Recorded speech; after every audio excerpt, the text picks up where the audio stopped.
मन से मानव शब्द की उत्पत्ति हुई।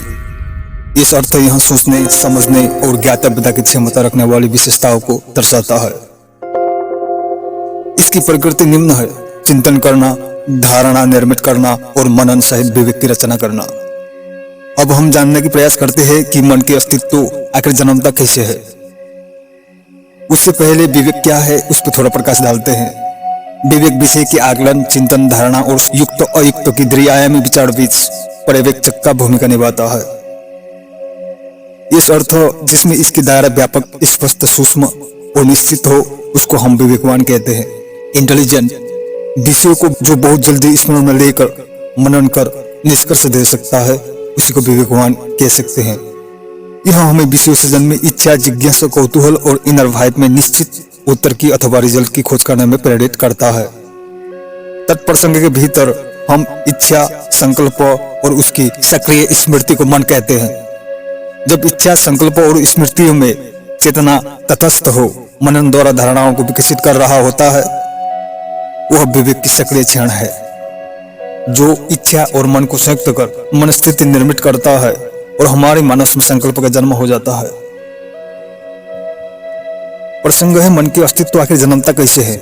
गहराई में देखें तो मन इच्छाओं के भीतर जन्म लेती है। यह विषयों की स्मरण, ज्ञान और संबंधित संस्कारों के भीतर सक्रिय हो जाता है। असंख्य इच्छाएं होती हैं, वस्तुतः यह असंख्य विकल्प संकल्पों के साथ जन्म लेता है। मूर्त विषय और उसको वहन करने वाली इंद्रियां इच्छा सहित मन को रचना करती है। फिर यही सक्रिय रूप से सेंट्रल कमांड के तौर पर हमें निर्देशित, संचालित व इंद्रिय को कर्मों में प्रेरित करता है। मन के बहुत सारे तल है। मन स्थिति के आधार पर उनके प्रकारों को वर्गीकृत किया जा सकता है। विवेकशील मन स्थिति को हम उत्तम मानते हैं। मन के स्वरूप निर्धारण में संस्कार की बहुत बड़ी भूमिका रहता है। इसी आधार पर सुस्त और असुस्त मन को मापा जा सकता है। सामान्यतः मन के तीन तल है: अचेतन मन, अवचेतन मन और चेतन मन। हम इसको इस तरह से ले सकते हैं सीधा अर्थ में: स्थूल मन, सूक्ष्म मन और अति सूक्ष्म मन। मन जिस भी आधार पर खड़ा हुआ हो, यह है तो ब्रह्म का ही शक्ति।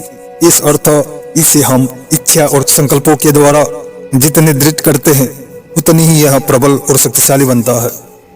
आप जानते हैं ना, मन पे अपार शक्ति है। इसको हम संकल्प और इच्छाओं के द्वारा दृढ़ कर असंभव प्राय काम को भी संभव कर सकते हैं। ऐसे हजारों उदाहरण हम पा सकते हैं जिन्होंने इच्छा शक्ति और दृढ़ संकल्प के आधार पर असंभव प्राय काम कर गुजरे हो।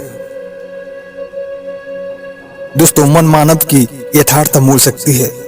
सुख, दुख, अवसाद और प्रसन्नता की गणित हम प्रबल और कमजोर मन के आधार पर कितान कर सकते हैं। अवसाद, भय, शंका, कुतर्क, द्वेष, ईर्ष्या, यह साधारणतः कमजोर और असुस्थ विकृत मन के लक्षण है। वैसे ही प्रसन्नता, समता, शांति, चिंतनशीलता, तीक्ष्ण स्मृति, रचनात्मकता सुस्त मन के लक्षण है।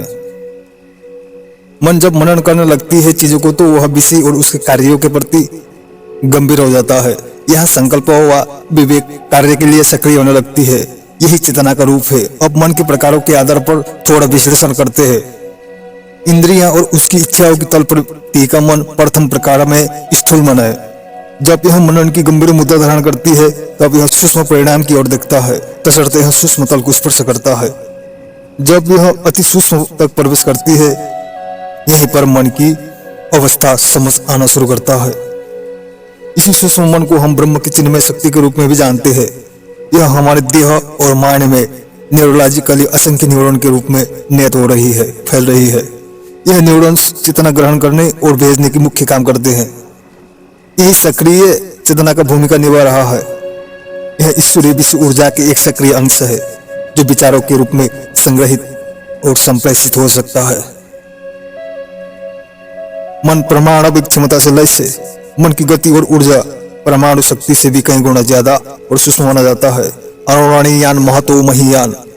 इसी संदर्भ में इस मनस शक्ति के दुरुपयोग कई लोग कर सकता है। मनुष्यों ने इसकी शक्तियों को जानकर ही इसमें व्यापक अध्ययन की है।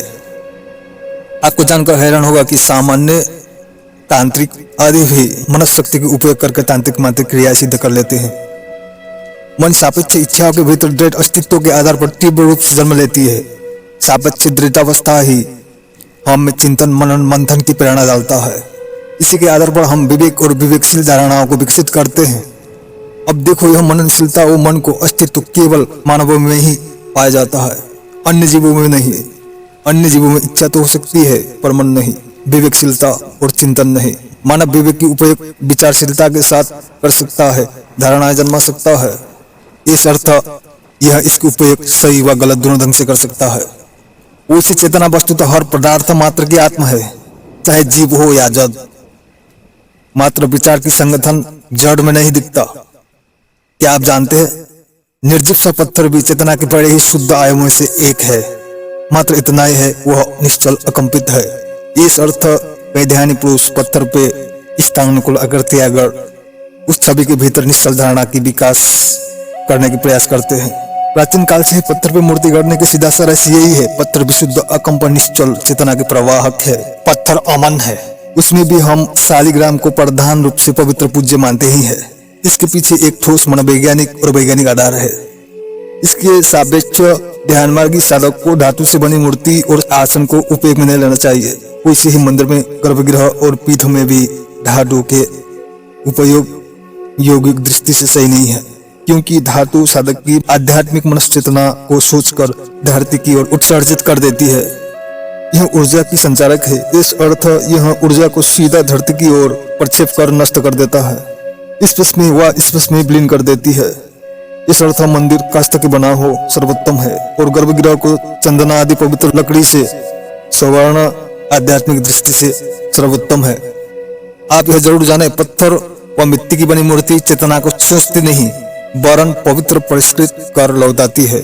शास्त्रीय तौर पर भी देखे तो मूर्ति निर्माण में मिट्टी के उपयोग की निर्देश आती है। यहाँ यह प्रसंग उठाना आवश्यक हुआ क्योंकि मन की विश्लेषण में यह प्रसंग उपयुक्त ही है। मन और ध्यान एक ही सिक्के के दो पहलू है। मन के विराम में ध्यान है, ध्यान के विराम में मन। ध्यान मनातीत होने की निश्चल प्रयास है। जब मन चैतन्य तरंग और चंचलता से मुक्त होती है तो चेतना की विशुद्ध स्थिरता में इंद्रिय और मन गहरे विश्राम की ओर जाते हैं। मन और इंद्रियां सदा सक्रिय रहते हैं, इनको विश्राम दो, यही ध्यान की उद्देश्य है। अन्यथा प्रकृति हमें स्वतः निद्रा के द्वारा विश्राम में ले चलती है, जहां हमारे भौतिक तल पर सक्रिय मन और इंद्रियां विश्राम को पाती हैं।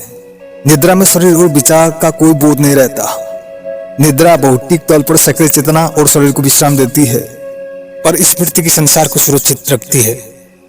बशर्ते यह निद्रा के क्षण में भी स्वप्न के द्वारा सक्रिय रहती है। ध्यान इन स्मृति की गहरे सुप्त संसार को भी विश्राम दे सकता है। बशर्ते निद्रा की तुलना में ध्यान हमें पूर्ण रूप से तरोताजा और सुस्त कर सकता है।